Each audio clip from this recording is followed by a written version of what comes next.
So we're going to continue with our delving into Mareh Yaakov. I should move this step away. No, just we're learning in Leilu Nishmat. No, we're learning Leilu Nishmat Rina Tzipora, but Ruvain Rachel, Jody Bernholtz, who passed away in an early demise that was somewhat expected, but never truly expected. And there should be Nishmata. Amen.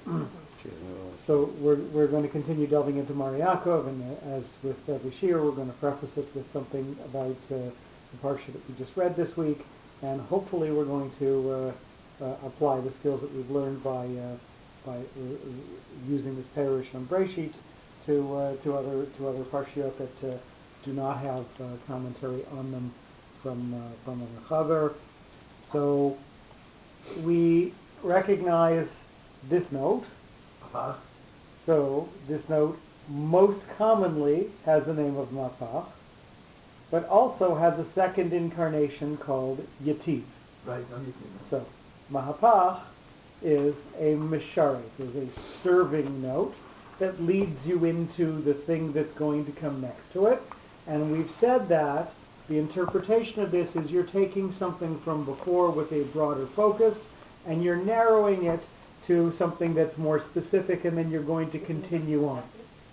Yativ has exactly the same shape. It's upside down. You're right, isn't it? Good. Sammy Ting. All right, the shape is the same. In a mirror. The direction. Okay. Right.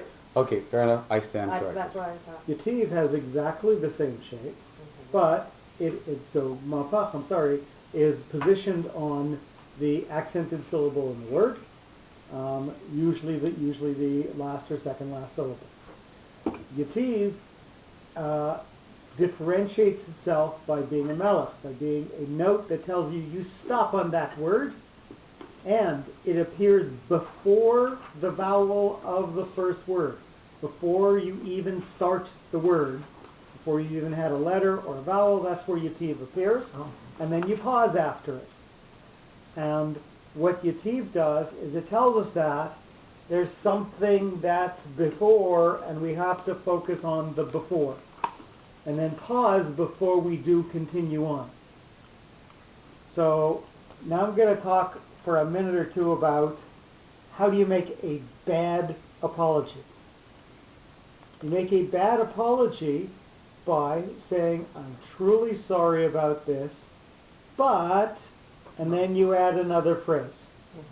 The word but completely removes what you had said before, and yet, what you had said before is out there on the floor. You think you have apologized, but you've sort of snuck in this complete reversal. So we're focused on what you said before, but we've changed what's going to happen afterwards. The spies return after Moses commands them to look through the land, and they start out with a very glowing report.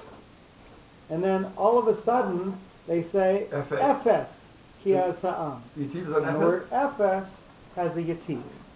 We think that they're going to use a Mapach and go forward and just continue to tell the story, but they're not.